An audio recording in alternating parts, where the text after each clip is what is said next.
Working towards a more sustainable economy and world requires a blend of company action, well-framed regulations, technical tools, and financial support. I'm delighted to moderate this session where NGO, investor, and consumer awareness representatives will explore some of the key drivers, including market pressures, investment flows, and consumer demand that are advancing sustainable changes. We'll also discuss what else we need for our collective community to continue this progress. I'm Alexandra McPherson. I direct the Investor Environmental Health Network for Clean Production Action, an environmental nonprofit based in the United States. We work with asset managers in Europe, Canada, and the US to assess portfolio risk and address the growing market demand for chemicals that are inherently safer for human health, climate change, and biodiversity. For this panel, we'll be exploring some major shifts and trends that are driving market changes and creating new opportunities to address these systemic risks. This includes our work to leverage best practice and industry-leading benchmarks and tools that help companies future-proof supply chains, build resiliency, and gain competitive advantage. Hi, I'm Amit Rosner, co-founder and CEO of Clearya. At Clearya, we empower investors and their portfolio companies with data-driven intelligence to navigate chemical risks and seize opportunities in safer chemistry. Our Clearya Insights platform benchmarks companies and brands on chemical use, helping investors and companies identify toxic chemical concerns, monitor industry best practices, overcome greenwashing, and drive constructive engagement for safer solutions. We provide the critical data needed to mitigate risks, gain a market edge, and stay ahead of emerging trends. I'm looking forward to discussing key drivers of meaningful sustainability impact with you all. Hi, I'm Lisa Hayles, Director of Sustainability and Stakeholder Engagement at Trillium Asset Management.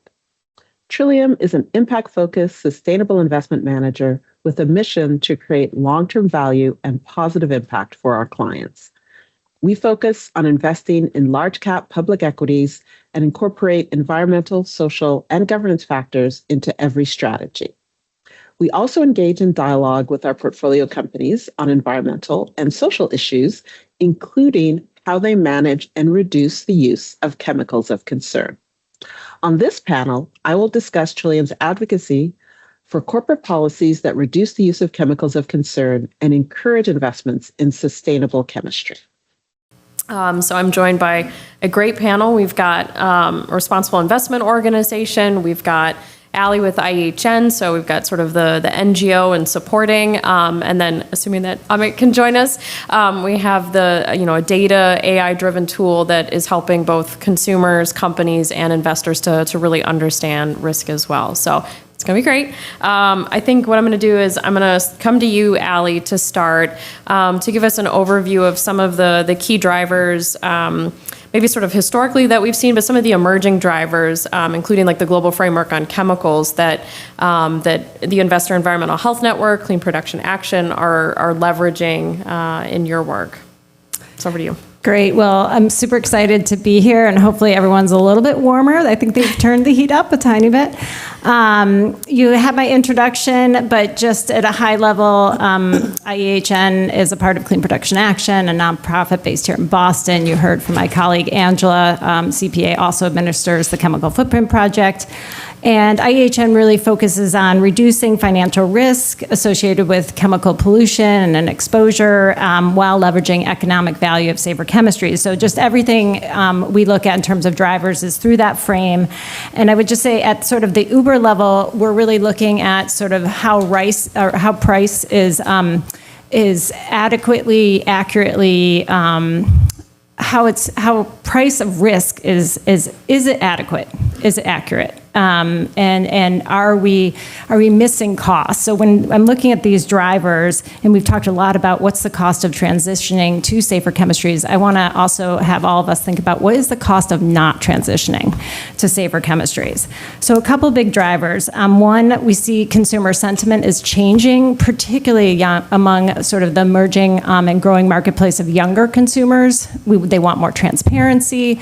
They have more knowledge and access to social media, so they understand some of the risks embedded into these products, and they really want safer products, and we see a lot of market data on that. Two, we're seeing more hazard-based regulations. I'm going to jump into that more deeply later in the discussion. But those regulations are really looking at transitioning away from chemicals that are inherently hazardous. They're not looking at risk assessment to continue to sort of justify their use. The regulations in the EU and at the state level that we don't see changing, even with the current changes federally right now.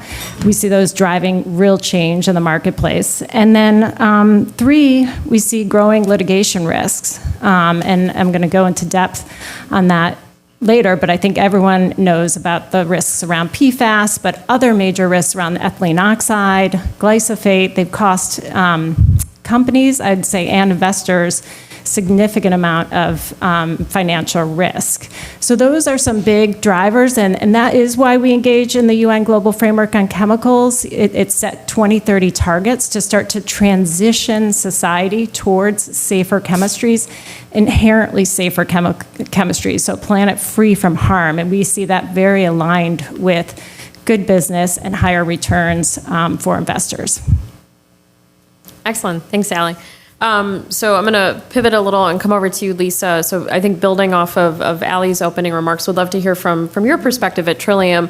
I think maybe sort of from two angles, the key drivers that influence perhaps investment decisions at Trillium, how you're framing the portfolio, how you frame engagement activities with companies, but also then the drivers that you look at from that evaluation perspective of within the portfolio and those external drivers that you're looking at that are helping to drive change, or maybe the drivers that are impeding change as well. Sure. I'll start off just by saying I wanted to make a general comment about what's sometimes described as stakeholder capitalism. So this idea that, there are myriad stakeholders, there's shareholders, which I'm here representing, but there's also employees, suppliers, the communities where companies operate, et cetera. And though my firm subscribes to this idea, I would say this is not a widespread, though perhaps lip service is paid to this idea, this actually does not reflect how investors behave. Investors have primacy. So investors have more clout than any other stakeholder. And for me, that suggests that we have a responsibility to use our voice, to use our influence, to address some of the shortcomings, the short-termism that we find in the financial sector. So with that framing, I will say that Trillium, as I mentioned earlier today, we have, there's two broad lenses that we bring to examining companies and building investment portfolios. There is the risk and opportunity side from a financial perspective. So simply looking at material financial risks, trying to understand how companies are managing and mitigating those risks, and trying to identify companies that are better at that. We're an active manager, so we're stock picking, building a portfolio of our best ideas. But then there's also the stakeholder risk, which is related to this idea of negative externalities. So this whole broad range of stakeholders who don't really show up on a financial statement, who appear nowhere in the P&L, and yet companies have enormous influence and impact on these stakeholders. And as investors, we believe we have a responsibility to take that into account. In fact, we would argue it's part of our fiduciary responsibility as investors to consider those issues because it can ultimately impact the performance of the portfolio. Where the disconnect exists in the wider investment market is the time frame, is how companies or investors think about risk and return, and typically they don't think about it in a way that takes into account the implications of those negative externalities. They will say, well, that's the role of regulation or government, but there's plenty of examples of bad outcomes. Like we can all think of examples of environmental, social, or governance factors that negatively impacted a portfolio, that negatively impacted a company and therefore investment returns. The problem is to avoid those things, to avoid Enron, to avoid, like PFAS lawsuits, to avoid any number of things that are lurking if you think about it, the metaphor that's apt is an iceberg, right? You can only see the tip of the iceberg. You know that like 2/3 to 3/4 of it are lying behind, underneath the water. You can't see it, but you know it's there. As a responsible fiduciary, I want to understand those risks and think about those risks in building any portfolio that I do on behalf of my clients, our clients. And I also think that it behooves the investor community broadly to be more aware of these longer term, more systemic structural risks that exist. I will just say that for the most part, investors are not, they're blinkered and they don't generally think about those things, and they're not incentivized to think about those things. And that is a real structural problem to how we approach, dealing with the risks and opportunities of sustainable chemicals, chemicals of concern, and other environmental, social, and governance risks. Perfect. Thank you, Lisa. And I think to some extent that's a good segue. So thinking as well about comments we heard from Stacy this morning and the work that Come Forward is doing of helping to address the unknown. And so, Amit, I'm going to come to you because I think that Clearya also helps to play an important role. It's a really great tool to help address that unknown. And so would love your perspective on how you're sitting with two investors and then an organization that helps to support investors, of how that tool can help support our community in addressing some of those risks, and then also on the company side, how it can help them in their transition to safe and sustainable chemistry and more sustainable solutions. Sure. And apologies for my fashionable entrance. No worries. We're glad you're here. We're glad you're here. I was busy saving the world with ChemSec. So first, I think we need to maybe, I don't know if you've discussed it, but we need to think about, to acknowledge that we're in a new digital age where consumers have unprecedented access to unprecedented data. And, anyone can ask ChatGPT everything, but there are tools that are plugged into the consumer shopping journey and give them really significant capabilities to just cut through the marketing and the sometimes outdated regulatory loopholes and, vet ingredients instantly, flag hazardous chemicals instantly, even find alternatives on their own. And this is really changing the market dynamics. And it changes the market dynamics in several ways. First, consumers are much faster than regulators. So we can sit here and discuss risk-based approach, hazard-based, and all of these things, but consumers, they're not waiting for our discussion. And based on the data that the AI gives them, they will reject products that they don't like way before the regulators catch up.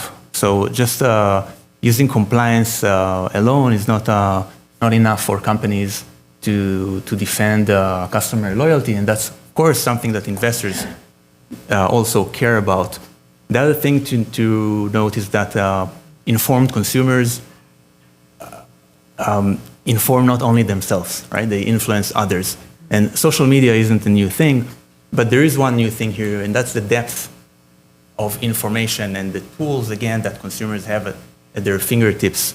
And, in the not so long ago, influencers would share anecdotal experiences, and that would be it. But currently, what they have access to is highly credible, evidence-based advocacy tool that they can use to amplify their message. I'm not saying that everybody necessarily, there's all of fake news too, and ChatGPT has its hallucinations. We're still in the process of wrapping our head around it. But think 1 year, forward, this is a very powerful tool that can crunch all the data in the universe for this influencer. And this is not the reality that we had just long ago. And this means that, personal experiences can quickly become a collective force for change. And brands will need to very quickly adopt and align and be prepared for this. And another thing is that we can see that some businesses really pay attention And one of the first businesses to pay attention are retailers that have close connection with their consumers. And not all, but major retailers are, we can see that they are tightening some of their requirements. They are giving better visibility to a subset of the products that adhere to higher standards way beyond the regulation. And again, this means that companies that are slow to react are going to risk losing shelf space in the store or visibility online. And again, that's a message for the investors. It's not safe to wait for companies to rely on compliance. You need to get out there, see what your consumers are thinking, and adapt to that. And I just want to also say one more thing, which is it's a message from the morning. Consumers and businesses are not at odds. The same tools that maybe we describe here as a risk, there are also opportunity. And these same tools can also benefit companies that can use them to collect data more effectively, to strengthen their decision-making processes, into the transition into safer materials. And maybe we can talk about that in a bit. Absolutely. And I'm going to pivot a little bit because I think what you've highlighted in terms of that consumer pressure, consumer demand as a really key driver, especially within the retail consumer goods sector, is a great example of both that risk and the opportunity. And then taking it back, Lisa, to your comments around also pivoting from a shareholder capitalism model to one around stakeholders, if you could elaborate a little bit on that, and whether it's consumers or other stakeholders, sort of the role of maybe non-traditional stakeholders to kind of be the canary in the coal mine and help flag where there are risks, whether it's specific to chemical management, to climate, to biodiversity, or other issues, and the significance for both the investment community and then for companies as well to be engaging with those stakeholders to understand what the risks and the opportunities are. Yeah, I think, as an active manager, information is our lifeblood. We're always looking for an information edge. And I think one of the things that the conventional or mainstream investment industry overlooks is this rich source of information from not-for-profits, from advocacy groups, from groups which are very focused and knowledgeable about particular risks that may arise. I'm thinking, for example, some work that actually we're working with IEHN on.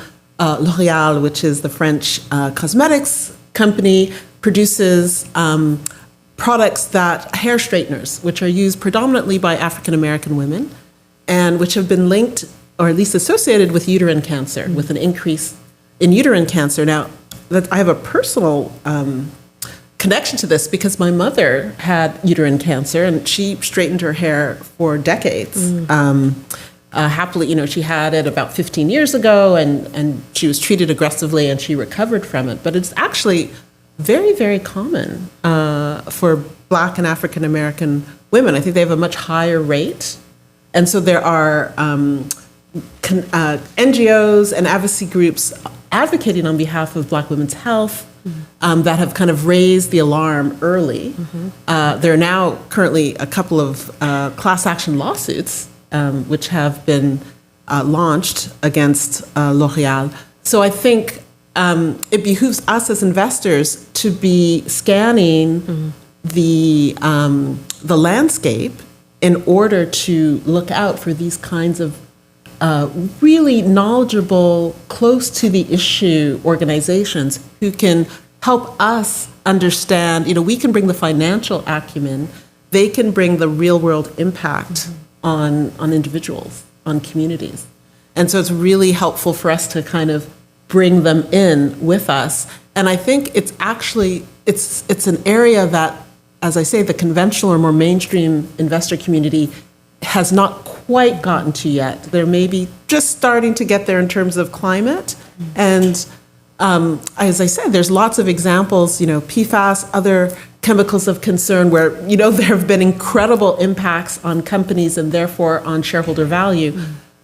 Again, the trick is to identify these before the hit to the share price and to investment portfolios, which is not easy to do. I think there's it's tools like Clearya that can help investors understand, benchmark, and assess the potential impacts on companies. And that provides us with, alongside things like CFP, frameworks for us to talk to companies about how they think about the risk, what they're doing about it, what does best practice look like, what's the path for companies to actually move from just disclosing to managing to reducing the risk, and also potentially finding the opportunity side, more sustainable approaches that open up new markets. Like everybody's looking for clean beauty, fewer harsh chemicals, et cetera. Absolutely. Did you want to comment on that, Amit? Yeah, I absolutely agree. This is so important. And we know that companies engage with scientists and advocacy groups, but sometimes it's not. I think it's not the authentic discussions that we're looking for. And I can give just one example in a screening that we did for company data, and we wanted to go beyond the regulatory or authoritative hazard list. And what we actually used was the Silent Spring Institute's list of 900 potential memory breast carcinogens. Okay, Silent Spring, based not far from this building. This list of 900 chemicals. Yes, they don't have enough evidence. Some of them will turn out not to be, known carcinogens in the end. But if you want to future-proof your processes, you don't want to ignore this signal early on. And so that's one thing that we did. But in general, I think the focus areas of scientists today are going to be the regulations of 5 to 10 years ago, but the concerns of advocacy groups today could be the media backlash of a few months down the road. So companies should take this into account and authentically prepare for this. And there are additional, if we want to talk about other stakeholders that are often overlooked, another one is workers' safety reps within your factories, but also professional users of some products, such as beauty salon workers, house cleaners, construction workers. They face prolonged, frequent exposure to hazardous chemicals, and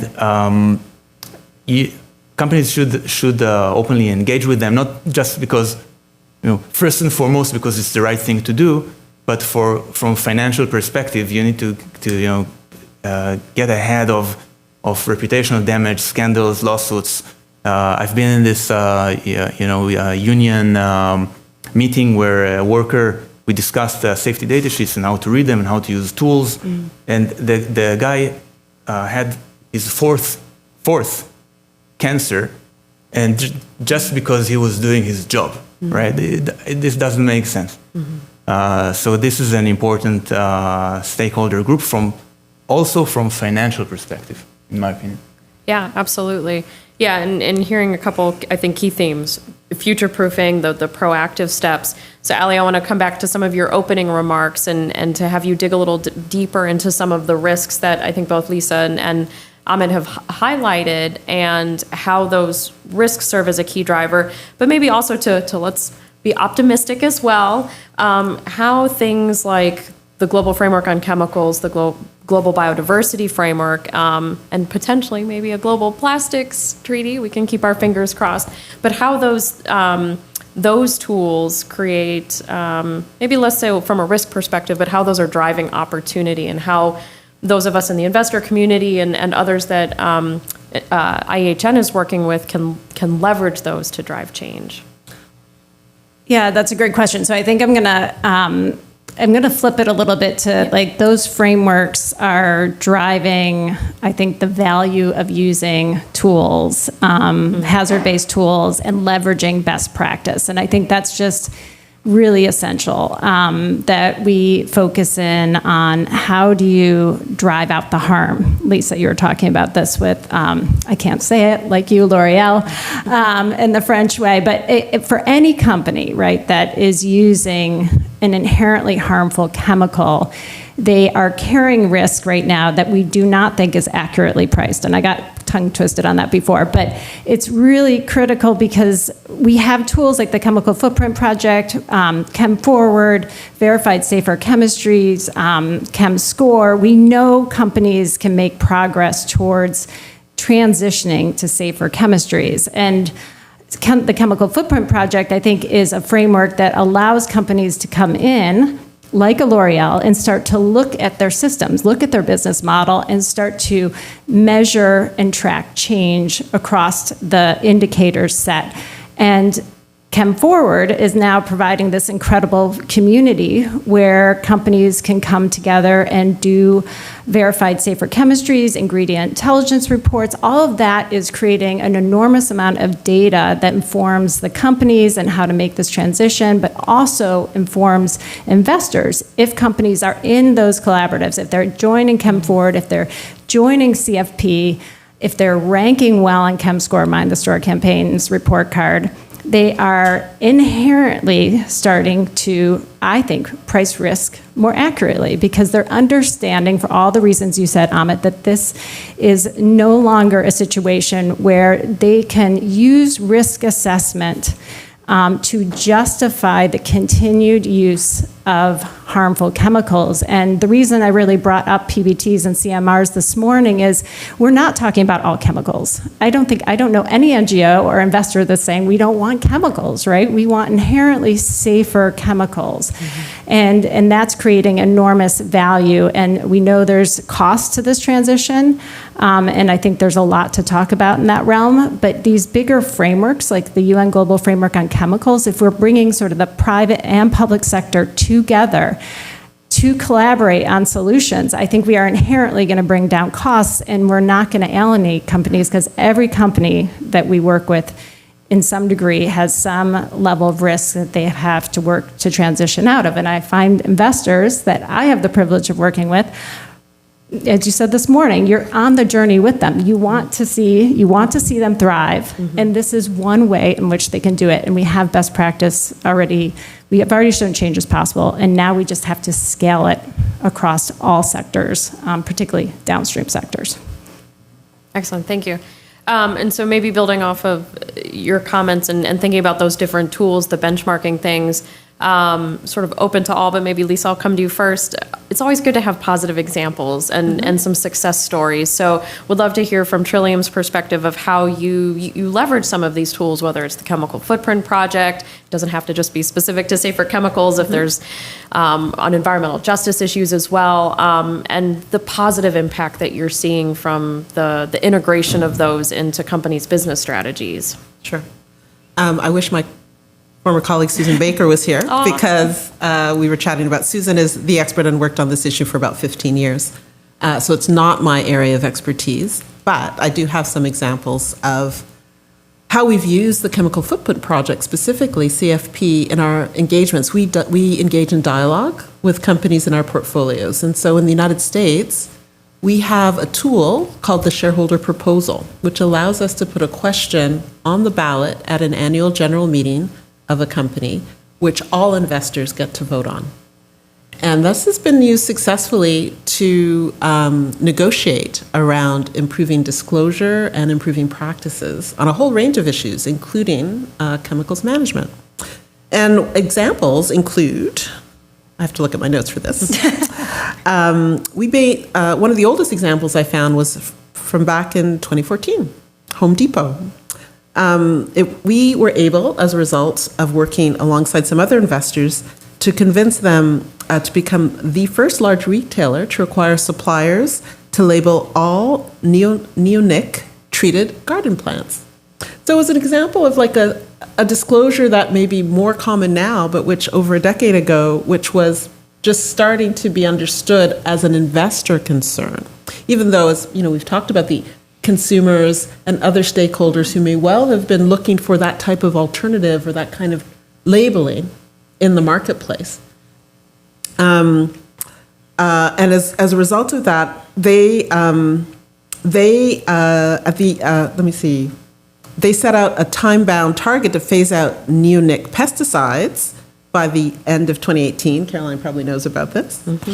A few months ahead of Lowe's, one of their main competitors, and step up customer education efforts. So that's another thing that I think is really important to highlight, that oftentimes we're often working with best practice companies. So we do position ourselves as a sustainable investment firm. We are trying to invest in companies which are leaders, and we want them to be an example to other companies in their sector. So if we can hold up company A and say, well, they're already, they've promised to eliminate this particular chemical of concern across their product line. What are you doing, company B? And that is also part of the conversations we're having with other investors. Like, we share information. We're using models like CFP to help us understand, to encourage companies to simply to disclose, to tell us about their chemical management strategy, their strategy for reducing the use of chemicals of concern, and kind of exploring sustainable chemistry. So the tools that Ali's organization puts out there for investors are incredibly helpful in the dialogues that we're having with companies and in shifting performance. And I think, making the case around the opportunity that this shift can engender for companies is really important. Investors are always wanting to talk about the upside. They don't get too, yes, we talk about risk mitigation, and that's extremely important. The analysts that I know, they're all about, but where's the alpha?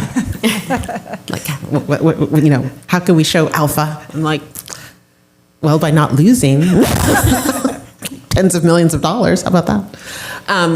But I just make the point that, making the positive case, it's also an easier sell when you're talking to your counterparts in a company, right? If they're trying to get approval for a certain shift in policy or practice, making the case about, this is actually going to result in increased market share. This is actually going to reduce costs because you're going to get less returns, or, there'll be opportunities on the upside. That's an important element of the business case that you're making. And as I said before, we've talked about it, this partnership between investors and companies. We are allies. My job, my role is to see the companies that we invest in become even better from a sustainability perspective. We believe that will pay off financially for us, for our clients. So that's why we do it. Thank you. So we've got just over 10 minutes left. So it's sort of a call right now to the audience to be thinking about any questions you might have. Feel free to come up to the mic anytime. In the meantime, I will pose another question to our panel, which is, I think some of the key drivers that we've talked about are obviously regulatory risk and those pressures, as well as global frameworks in terms of both risk and opportunity. Certainly investment opportunity and those financial pressures, consumer awareness, especially in an increasingly digital age, the ease of access to information that creates market demand. Are there key drivers that we're missing, or perhaps that have gone overlooked, underutilized? Ali's nodding, so I'm going to turn it over to you. Well, I think it's been said before. I think we need a much broader sector of the finance community. You're in this room and having these conversations. You're hearing from the leaders today, the asset managers that are really pioneering this type of change. We need the banks. We need private equity. We need insurance. We hear from companies all the time that they get pressure for short-term returns. They don't invest in the R&D. So I think that's just a huge opportunity for us to do broader education across the financial community, bring them into the space to show the value, the economic and financial gain that can come from this, so that they are supporting this transition with companies. So I think that's one big opportunity and takeaway from this conference. Other drivers? Yeah. Anyone want to jump in? Sure. Yeah. So maybe a few other things we can all benefit from. So one thing is actually collaboration between sustainability leaders in competing companies to create demand for solutions that don't exist yet. And this is already happening to some extent. Effective networks like Change Chemistry are doing this. If you're not a partner yet, speak with Rui. I encourage this great network. Using tools within companies. When we talk to companies, we're always usually amazed, to see two people running sustainability for a multi-billion-dollar company without tools, without data. It's very difficult to create an internal business case this way, and there are AI tools out there that can help these sustainability managers build a case, go to procurement to talk about safer sourcing, go to marketing to talk about this greenwashing that should be avoidable, talk to R&D about this reformulation opportunity, etc. Another thing is all those frameworks that were mentioned are really, really good and important. Some of them rely on voluntary disclosures, which are a very important piece. We suggest to also look at, in addition to these frameworks, to complement it with a big data analysis approach that goes out there to the world and brings all the information that we can, not only about this company, but also about the market and the peers, in order to help investors see how companies stack up against their peers across brands, product categories, an entire industries, also in terms of safer alternatives. There's a lot of future tense discussion about future alternatives, but there are some viable market-proven solutions that your peers are already using. And when this is exposed to the investor in a way that doesn't require the investor to be a chemist to understand, then it can really help in a constructive discussion with the company about building this reformulation into the roadmap, not maybe tomorrow, but have it on your radar. So organizing this data in a investor-ready level, making it accessible also to the company in a collaborative way, I think is a key driver. Thank you. Sonia, go ahead. Thank you. Yeah, Sonia Kemsek. And again, I have a question to you, Amit, because we are talking a lot about transparency, and that we need the data and to understand it. And actually, so far, my hope was for the European reporting regulations and also the voluntary ones like GRI and CESB, ISSB, and so on, to create more data so that we can use that.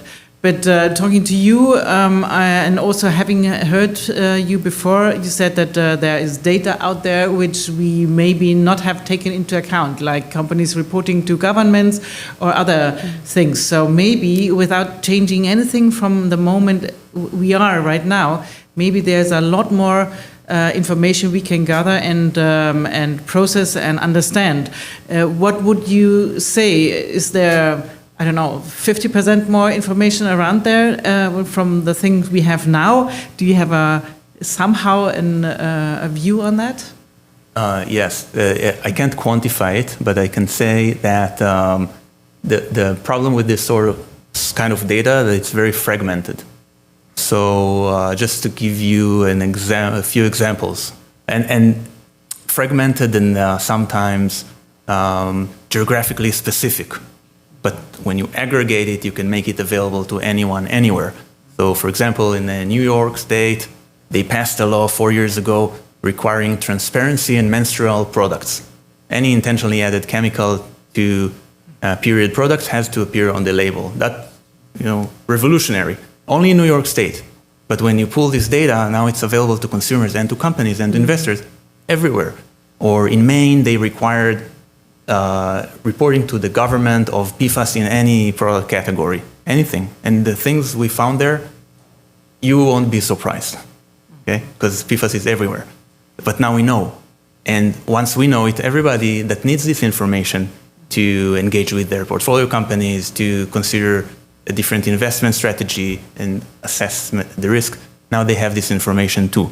Or in California, they require since a few years ago, fragrance and flavor components to be reported to the government, including those that are just the toxic ones, but including those that don't need to be yet reported to the public. They are reported to the government. We can pull this information and enrich our data sets. So the message here is that information is out there. Most of it is publicly available, but it's difficult to pull and difficult to cross-reference and correlate and create this uniform record of everything we know about a product from everywhere. We looked at this company, it was in the medical space. The brochure said one thing, the SDS said one thing, the reporting to the FDA said something else. It wasn't contradicting, it was just pieces of the puzzle. You need to collect it together and then, okay, now we know, now we understand that this product line is really good. The other one, there's room for improvement. This one, better phase out because it's not a material to the business, but it really adds to the risk. So the challenge is to pull the pieces and correlate them and organize it in a useful way. Looking forward to that. Thank you. Did you want to add to that, Allie? Yeah, I just want, we've been working for 7 years on a AI material informatics project with the University of Buffalo's Material Design and Innovation Department on how to embed human health and environmental metrics into safer material design. And through that process, we have discovered there is an unbelievable amount of data that we don't have access to, and it is in all these separate places, and it's not well organized to inform decision making. But I do think AI is essential that we're leveraging it to help us understand what data we have, what's useful to decision making, and what data is still missing, and how do we fill those gaps. Stacy with Chem Forward, there's chemical hazard assessments that haven't been done. So even if you want to integrate it into safer material design, we haven't done the assessment yet. The data doesn't exist. But I think it's a huge tool, and Amit, I'm glad you're leveraging it for us. Perfect, thank you. We are pretty much just at time, so kudos to us for staying on time, which is sometimes always a challenge when there's rich discussion. But I think this has been great. A couple key takeaways that I've heard are things, the need for future proofing. Also considering what's the cost of not transitioning to safe and sustainable solutions, and how are those costs then being priced into the business strategy. And then I think also very important, not just, and we heard it from the morning discussion, the role of collaborating within organizations, both Beth and Karina from the panel I was on this morning, I think talked about breaking down those internal silos, but also hearing now the call to break down data silos and information silos, not just within companies, but really across the economy and the society. So I think we have some hopeful things, more work to be done, but thank you. I'm going to ask the audience to join me in thanking our wonderful panel. In the session around key drivers for sustainable change and investment, we talked about both risks and opportunities. So we talked about things like regulatory risks, changing consumer demand, and awareness around chemicals in their products. And from an investor's perspective, we talked about the risks that they look at and the drivers that are helping to drive their investment decisions and their engagement with companies. I think a couple key takeaways were we want to understand how companies and those along the value chain are considering the cost if they're not transitioning to safe and sustainable solutions, not just the cost when they are transitioning, as well as the role of bringing in other stakeholders. So transitioning as well from just a focus on shareholder capitalism, for instance, and really short-termism to stakeholder capitalism and thinking longer term around the benefits and the opportunities associated with investments and sustainable innovation.